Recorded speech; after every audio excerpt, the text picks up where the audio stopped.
Hello friends, welcome back to our channel. గత కొన్నేళ్లుగా భారత అతిపెద్ద గల్ఫ్ దేశం సౌదీ అరేబియా మధ్య సంబంధాల్లో ఎంత పెద్ద మార్పు కనిపిస్తోందంటే ఈ వారం భారత ప్రధానమంత్రి సౌదీ పర్యటనలో దానికి ఒక ఉదాహరణ కనిపించింది. గత మూడేళ్లలో మోదీ రెండోసారి సౌదీ అరేబియా పర్యటనకు వెళ్లారు. 2016లో మోదీ మొదటిసారి సౌదీలో పర్యటించినప్పుడు సౌదీ అరేబియా రాజు సల్మాన్ ఆయనకు సౌదీ అరేబియా అత్యున్నత పౌర పురస్కారం ఇచ్చారు. సౌదీలోని రెండోసారి పర్యటించినప్పుడు మోదీకి ఫ్యూచర్ ఇన్వెస్ట్మెంట్ ఇనిషియేటివ్ సమ్మిట్లో పాల్గొనే అవకాశం లభించింది. దానిని దావోస్ ఇన్ ద డెజర్ట్ అంటే ఎడారిలో దావోస్ అంటారు. Saudi crown prince Mohammed bin Salman నేతృత్వంలో ఈ సమ్మిట్ నిర్వహించారు. మొహమ్మద్ బిన్ సల్మాన్ ఇదే ఏడాది ఫిబ్రవరిలో భారత్ వచ్చారు. భారత్ ఇటీవల కశ్మీర్ రాష్ట్రంలో రాజ్యాంగంలోని ఆర్టికల్ 370 కింద అందే ప్రత్యేక ప్రతిపత్తిని రద్దు చేసింది. పాక్ ఈ అంశాన్ని అంతర్జాతీయ స్థాయిలో లేవనెత్తేందుకు ఏ అవకాశాన్ని వదలలేదు. అలాంటప్పుడు మోదీ సౌదీ అరేబియా పర్యటన మరింత కీలకంగా మారింది. సౌదీ అరేబియాలో పర్యటిస్తున్న మోదీ భారత్లోని ఇంధన రంగంలో పెట్టుబడులు పెట్టాలని ఆ దేశాన్ని కోరారు. చమురు, గ్యాస్ ఆధారిత ప్రాథమిక మౌలిక సదుపాయాల్లో భారత్ 2025 నాటికి $100 బిలియన్ వ్యయం చేయాలనే ప్రణాళిక రూపొందిస్తోందని చెప్పారు. ఈ నిధులతో భారత ఇంధన రిఫైనరీలో సౌకర్యాలను మరింత మెరుగుపరిచే ప్రయత్నం చేస్తారు.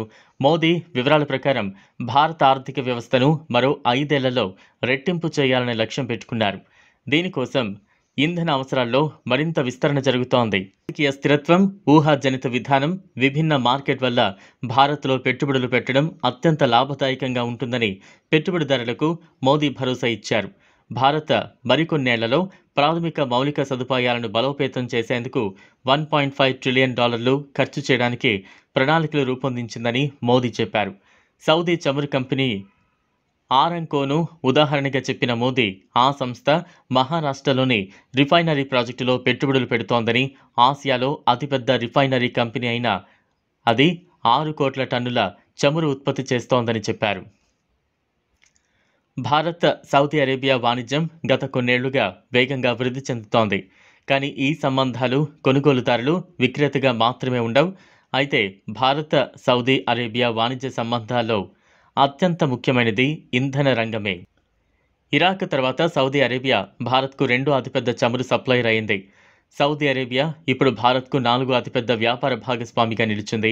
ఈ నిర్ణయాలన్నీ ఏదో ఒక విధంగా సౌదీ అరేబియా ఆర్థిక మోడల్ ప్రమాదంలో ఉన్నట్లు సంకేతాలు కూడా ఇస్తున్నాయి. సౌదీ అరేబియాకు భారత్ లాంటి సహకరించే దేశం అవసరం ఉంది. ఆగస్టులో ఆర్టికల్ 370 రద్దు చేయాలనే నిర్ణయం తీసుకున్న వారంలోపే భారత్లో పెట్టుబడులు పెడుతున్నట్లు సౌదీ అరేబియా ప్రకటించింది. రిలయన్స్ ఇండస్ట్రీస్ లిమిటెడ్ తన ఆయిల్ కెమికల్ పరిశ్రమలోని 20% షేర్లు సౌదీ అరేబియా కంపెనీ ఆరంకోకు విక్రయించాలని నిర్ణయించింది. వాటి విలువ $75 బిలియన్. ఇది సౌదీ అరేబియాలో ఇప్పటివరకు అతిపెద్ద విదేశీ ప్రత్యక్ష పెట్టుబడుల్లో ఒకటి అవుతుంది. ప్రపంచ ప్రాంతీయ సంక్షోభ సమయంలో భారత్, సౌదీ అరేబియా తమ విదేశాంగ విధానం, ప్రాధాన్యతలకు కొత్త నిర్వచనం ఇస్తున్నాయి. పశ్చిమాసియాలో సౌదీ అరేబియా, గల్ఫ్ దేశాలు భారత్కు పశ్చిమాసియాలో అత్యంత ఆకర్షణీయంగా మారుతున్నాయి. చూసారు కదా, ఇది ఇవాల్టి వీడియో. ఈ వీడియో కనుక మీకు నచ్చినట్లయితే లైక్ చేయండి, షేర్ చేయండి, ఛానల్ను సబ్స్క్రైబ్ చేసుకోండి. Thanks for watching.